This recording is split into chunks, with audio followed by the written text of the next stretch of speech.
नमस्कार। बेगूसराय फ्रंटलाइन में आपका हार्दिक स्वागत है।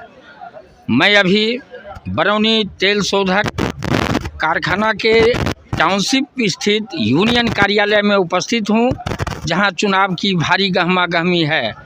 मान्यता प्राप्त यूनियन का चुनाव कुछ ही देर में, कुछ ही घंटों के बाद प्रारंभ हो जाएगी और कल का दिन तेल शोधक कारखाना के लिए काफ़ी महत्वपूर्ण है, जिस दिन श्रमिक अपने लिए, अपने संगठन का हैसियत मजबूत करेंगे, जिसे बरौनी रिफाइनरी प्रबंधन मान्यता प्राप्त यूनियन के रूप में मान्यता देगी। हमारे बीच अभी वामपंथ के पोषक, साहित्यकार भी और रिफाइनरी के श्रमिक भी ललन लालित जी उपस्थित हैं। ललन जी, आपका स्वागत है। आपका भी बहुत बहुत हार्दिक स्वागत है। मैं यह जानना चाहता हूं कि आप एक लंबे अरसे से वामपंथ से जुड़े हुए हैं और मान्यता प्राप्त यूनियन के लिए बतौर कर्मचारी, बतौर कामरेड आप काफ़ी कुछ प्रयत्न पहले से कर रखा है। इस चुनाव की अभी कौन सी स्थिति आपकी नज़रों में है? देखिए, ये चुनाव जो हो रहा है तो निश्चित रूप से ये चुनाव 5 साल डिले चल रहा है, क्योंकि 15 में चुनाव हुआ था, फिर 17 में हुआ, तो फिर 19 में चुनाव हो जाना चाहिए था। लेकिन यहाँ पे चुनाव जो है वो 2 साल की प्रक्रिया ये प्रतिबंधित नहीं है। जब कोई सामने वाला यूनियन, रजिस्टर्ड यूनियन अगर इसको चैलेंज करता है, तब जाके चुनाव लेबर कमिश्नर कराते हैं। तो वो लोग 5 साल से एक्टिव भी नहीं थे और उन्होंने हम लोग के कार्यकलाप को जितना ना यहाँ के जो आम जनता लोग हैं, जो हमारे कर्मचारी साथी हैं, इन्होंने प्यार दिया कि वो लोग चुनाव लड़ने से भी भाग रहे थे। लेकिन जब वो होता है ना कि बार बार कोई ये होता है कि जो आप क्या कर रहे हैं, तो वो लोग अपना प्रतिष्ठा बचाने के लिए फिर से चुनाव में आए, क्योंकि पीछे कुछ भी काम उन्होंने नहीं किया है।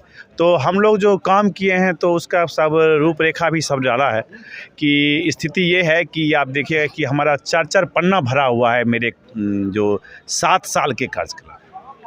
और उन लोगों का के साथ प्रॉब्लम क्या है कि 39 महीना के लिए वो भी रिकॉग्नाइज हुए थे तो 2 ही साल के लिए, लेकिन उन्होंने लोकतंत्र को धज्जी उड़ाते हुए चुनाव में नहीं भाग लेंगे करते करते 39 महीना कर दी। तो उस समय भी 39 महीना का कार्यकाल यहाँ का कर्मचारी देखा है। इसलिए अब की बार ये नहीं है कि वो अनयूज्ड है और कोई नया चीज़ है। तो हम लोगों ने पूरा परख रखा है कि BTMU को कम से कम 3/4 वोट से विजय प्राप्त हो। और आप इस चुनाव को लेकर के कहीं कोई हेरिटेज महसूस भी कर रहे हैं? नहीं, कोई भी हेरिटेज नहीं है। और हम लोग को तो अच्छा लगता है कि इसी बहाने कि कुछ चुनौती मिली और चुनौती को स्वीकार करना कॉमरेड का काम होता है। अच्छा लगता है। अगर सामने में कोई स्ट्रगल नहीं रहता है, कुछ ऑब्स्टेकल नहीं लगता है, तो काम करने में भी मज़ा नहीं आता है। आपके विरोधी संगठन में, जैसे कि हमें सूचना प्राप्त हुई है, कल रात केंद्रीय मंत्री माननीय गिरिराज सिंह जी, जो यहाँ के सांसद भी हैं, वो आए थे। आज सुबह राज्यसभा के माननीय सदस्य प्रोफेसर राकेश कुमार सिन्हा आए थे। उन दोनों ने भी कैंपेन का कुछ काम बैठ कर के किया है। आप इस पर क्या कहना चाहेंगे? हम कहना चाहेंगे कि उन लोगों को तो इसमें आना ही नहीं चाहिए, क्योंकि ये यूनियन है और यूनियन में भले वामपंथ से ये एफिलिएटेड है, लेकिन यूनियन में सारे दल को मानने वाले लोग रहते हैं और सारों को हम लोग भाईचारा के एक साथ काम करते हैं। तो पता भी नहीं चलता है कि कौन किस पॉलिटिक्स से कौन जुड़ा है। वोट कोई भी किसी को दे सकता है। तो हम लोग देखते हैं कि विधानसभा, लोकसभा में हम टाउनशिप में हार भी जाते हैं, जो हमको सुनना भी पड़ता है, लेकिन यूनियन हम चुनाव जरूर जीतते हैं, क्योंकि हम लोग आपस में इस ढंग से भाईचारा के साथ रहते हैं कि किसी को दलीय की स्थिति से हम लोग नहीं देखते हैं। तो उन लोगों को भी दलीय इसमें नहीं पड़ना चाहिए। और रही बात इन लोगों के प्रचार के असर का, तो पिछले बार आप देखिएगा कि ये 4 केंद्रीय मंत्री, धर्मेंद्र प्रधान, राधा कृष्ण सिंह, गिरिराज सिंह, सुशील मोदी उसमें उप मुख्यमंत्री थे, इन सारे लोगों ने ताकत लगा दिया था 2015 में, और रिजल्ट आपके सामने है कि हम लोग को सर पे बैठाया। भारतीय कम्युनिस्ट पार्टी के भी बेगूसराय में 2 विधायक हैं और राष्ट्रीय सचिव एटक के श्रीमती उषा सहनी जी भी बेगूसराय में हैं। ये 3 शख्स बेगूसराय में हैं, बेगूसराय की धरती पर हैं, लेकिन ये लोग यहाँ नहीं आए। इस पर आप कैसा फील करते हैं? नहीं, देखिए वही बात है कि हम नहीं चाहते हैं इसको पॉलिटिकलाइज बनाया जाए। ये कि जो हमारे सीपीआई के विधायक घूम रहे हैं और तो हम क्यों उनको हमारे लिए वो सम्मानजनक व्यक्ति हैं, हमारे लीडर हैं वो, लेकिन उनको क्या पता है कि हमारे जो मज़दूर साथी हैं वो कहाँ घर है, किनका ये। जहाँ तक हम लोग को सारा चीज़ पता है कि हमारा जब स्ट्रेंथ है, हम काम किए हैं, अच्छा है ये, तो उनको बहुत सारा काम करना है। अभी लोकसभा चुनाव है, ढेर सारा आंदोलन है, तो करते रहते हैं। तो कोई उन लोगों को हम लोग के साथ है, मैंने पूरा आशीर्वाद के साथ साथ है और दिल के साथ साथ है, इसमें कहीं कोई कन्फ्यूजन नहीं है। और हम लोग अपना काम पे इतना भरोसा है कि हम लोग ही जीतेंगे ना, तो उन लोगों को लगेगा कि लड़का बच्चा ही हरा दिया, तो ये अच्छा लगता है। ये हैं ललन लालित, मजे हुए यूनियन के खिलाड़ी हैं, साहित्यकार भी हैं और संगठनकर्ता भी हैं। इन्हें अच्छी तरह से यूनियन चुनाव का पासा भांजने भी आता है, गोटी सेट करने भी आता है और बरसों से यूनियन चुनाव को लेकर के ये काफ़ी सक्रिय रहे हैं। बाद के दिनों में श्रमिकों के बीच आना जाना लगा रहता है, उनकी समस्याओं को सुनना लगा रहता है और इन्होंने बेबाक बातचीत फ्रंट लाइन से किया है। आपका शुभ नाम क्या है? मेरा नाम मोहम्मद अयूब हुआ। बहुत बहुत स्वागत है फ्रंट लाइन पर आपका। यूनियन चुनाव के बीच आप क्या कहना चाहेंगे? अब उल्टी गिनती शुरू है, कुछ ही घंटे बचे हुए हैं चुनाव के। देखिए, सबसे पहले तो मैं बता दूं, मेरी सर्विस 37 साल हो गई और जब मैं ज्वाइन किया था उस समय से बीटीएमयू है और उस समय बहुत कम सुख सुविधा था और एक एक सुविधा के लिए हम लोग रोज़ जो है कि इनकलाब जिंदाबाद करते रहते थे और एक एक सुख सुविधा जुड़ते जुड़ते आज हमारे पास बहुत सारी सुख सुविधाएँ हैं जी। इसमें बीटीएमयू का ही पूरा योगदान है। बीच में वो लोग 11 में आए, 11 में जब वो आए तो जो उम्मीद वर्कमैन किया उस पर खड़ा नहीं उतरे। वो सबसे पहले क्या किए, समाज को 2 भाग में बांट दिए, बीटीएमयू और एसबीपी करने लगे। यहाँ तक कि वर्कमैन में तो बांटे ही और दहशत का माहौल पैदा कर दिए। ये हमारा आदमी है, वो उसका आदमी है, ये करके वो काम करने लगे, जिससे वर्कमैन उनको जो है नकारना शुरू कर दिया। और टाउनशिप में भी औरतों और बच्चों में भी वो बंटवारा कर दिए कि ये बीटीएमयू है और ये एसबीपी है, जिसका परिणाम उनको जो है कि फिर 15 में उसके बाद वो क्या किए, 2 साल में उनको फिर हम लोग जब फाइट किए तो उनको चुनाव में आना चाहिए, लेकिन वो टालते गए। अंत में 39 महीना में 15 में चुनाव हुआ और फिर से वर्कमैन हम लोग के साथ आया और उस समय हम लोग रिकग्नाइज हुए। फिर 17 में चुनाव हुआ, उस समय भी रिकग्नाइज हुए और हम लोग सभी को लेके, सभी जाति धर्म से ऊपर उठ के हम लोग वर्कमैन का सेवा करते हैं, काम करते हैं। हम लोग को कभी ऐसा फीलिंग नहीं होता है कि हम लोग जो है कि कोई बाहर के हैं, कोई यूपी का है, कोई मद्रास का है, कोई गुजरात का है। सब हम लोग एक बरौनियन के रूप में और एक मजदूर जाति के रूप में रहते हैं, मिलजुल करके काम करते हैं। आप अपनी जीत के प्रति कितना आश्वस्त हैं? हम अपनी जीत के प्रति 100% आश्वस्त हैं और हमारी यूनियन जीत रही है। हमारा मजदूर साथी जीत रहा है और यूनियन भी जीत रही है। ये अयूब साहब हैं, बेबाकी से अपनी बात कहे। लंबे काल तक रिफाइनरी की सेवा इन्होंने की है। लगभग 37 वर्षों का कार्यकाल इस कारखाना के भीतर रहा है। इनकी पैनी समझबूझ है, जिस समझबूझ को केंद्रित करके यूनियन के कल होने वाले चुनाव में अपने आप को उसी रंग में ढाल करके मजबूती से पतवार थाम रखे हैं अयूब साहब। हमारे बीच बरौनी रिफाइनरी तेलशोधक कारखाना के कर्मचारी अमित कुमार जी उपस्थित हैं। अमित जी, आपकी नज़रों में कल का चुनाव किस रूप में आप देखते हैं? देखिए, ये चुनाव जो है ये असत्य पर सत्य की जीत का प्रतीक है। जो हाँ, ये असत्य पर सत्य का जीत का प्रतीक है।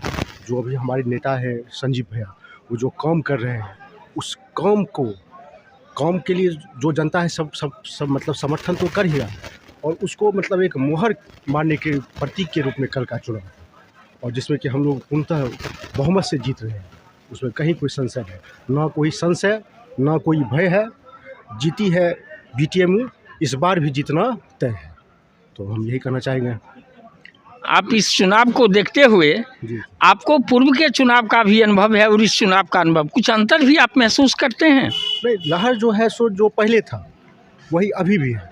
क्योंकि क्या है कि जब आप काम कीजिएगा तो फिर आपको लोग हमेशा ही चुनते रहेंगे।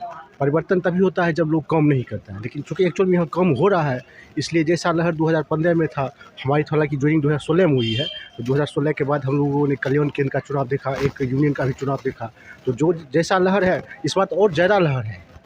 तो इस बार परिवर्तन कुछ नहीं है, मतलब वो जीतना एकदम तय है, एकदम जैसे पीछे जीते हैं इस बार भी जीतना तय है। ये अमित कुमार जी ने अपनी बात बेबाकी से रखी है और ये जीत के प्रति पूरी तरह आश्वस्त हैं। आपका शुभ नाम क्या है? मेरा नाम RS पासवान है। RS पासवान जी, आप यहाँ श्रमिक हैं, श्रमिक हैं। इस चुनाव के प्रति आपकी क्या प्रतिक्रिया है? इसके बारे में यही कहा जाए कि जो है स्वभाव और स्वभाव, विचार, व्यवहार से ही कोई संस्था या घर आगे की ओर आता है। वैसा ही स्वभाव वाले जो है हमारे संजीव बाबू हैं और सब जो भी लोग हैं वैचारिक हैं, व्यवहारिक हैं। यह भी एक कारण है कि इनका जीत होने का। जीत के प्रति कितना आश्वस्त आप हैं? हम 100% हैं सर। आपको ऐसा लगता है कि मजदूरों का काम जैसे पूर्वज चल रहा था उसमें तेजी आएगी? तेजी आएगी, बातें नहीं थी, कहीं से कोई प्रॉब्लम ही नहीं है कि तेजी हो कम हो। एक समानांतर रूप में सारे लोग एक साथ हैं, एक साथ रहेंगे। ये तेलशोधक कारखाना के कर्मचारी श्री पासवान जी हैं और इन्होंने अपनी बात बेबाकी से रखी है। अब चुनाव में मात्र 10 घंटे की देर है और मैं यूँ कह दूं इस चुनाव की व्यापक तैयारी है। एक तरफ श्रमिक विकास परिषद के कार्यालय में भारत सरकार के केंद्रीय ग्रामीण विकास मंत्री श्री गिरिराज सिंह जी का पदार्पण हुआ है, वहीं आज सवेरे प्रोफेसर राकेश सिन्हा माननीय राज्यसभा सदस्य का पदार्पण हुआ है। BTMU के खेमे में यूँ भारतीय कम्युनिस्ट पार्टी के 2 विधायक यहाँ हैं बेगूसराय में और श्रीमती उषा सहनी एटक की राष्ट्रीय सचिव भी बेगूसराय में हैं, लेकिन यूनियन वालों ने खुद अपने पैरों पर खड़े होकर के मान्यता प्राप्त यूनियन ने चुनाव लड़ने का मन बनाया और खुद अपनी तैयारी अपने श्रमिकों के बीच खुद चल करके जनसंपर्क का व्यापक अभियान चला रखे हैं। यूँ रंग क्या होगा इस चुनाव का, रंगत कैसी होगी, चुनाव का फिजा कैसा होगा, हवा का रुख क्या होगा, ये सब भविष्य के गर्भ में छुपा है। चूँकि मैं उसी स्थल पर खड़ा हूँ जहाँ स्वर्गीय सूर्य नारायण सिंह जी पूर्व सांसद बेगूसराय बलिया और वो लंबे काल तक यूनियन को गति देने में, यूनियन की संरचना में, श्रमिकों के विकास में लगे रहे, तले रहे और वो अब स्वर्गीय हो गए। उन्हीं की मूर्ति के आगे मैं यहाँ का जायज़ा ले रहा हूँ, यहाँ के लोगों से मैं बात कर रहा हूँ। यह वही यूनियन है जहाँ एक से एक बढ़कर नेता इस यूनियन के बैनर तले रिफाइनरी में आते रहे, जाते रहे और वाम पंथ का एक मजबूत किला बेगूसराय में लेनिनग्राद के रूप में उभरता रहा, साकार होता रहा। आज की तारीख में भी इसके 2 विधायक बेगूसराय में हैं जो तेघरा विधानसभा क्षेत्र को भी और बखरी विधानसभा क्षेत्र को भी संपोषित कर रहे हैं, प्रतिनिधित्व कर रहे हैं। यूनियन के इसी चुनाव पर पूरे तेलशोधक कर्मियों की नज़र टिकी हुई है और यह नज़र कल शाम में यह नज़रिया क्लियर होगा संध्या काल में, जब RLC रीजनल लेबर कमिश्नर इस चुनाव का परिणाम सामने लाएंगे। सूरज भवन के परिसर से मैं फ्रंट लाइन में अपने सहयोगी SR आजमी के साथ SN सुमन, वरिष्ठ पत्रकार, सूरज भवन, रिफाइनरी टाउनशिप, बेगूसराय।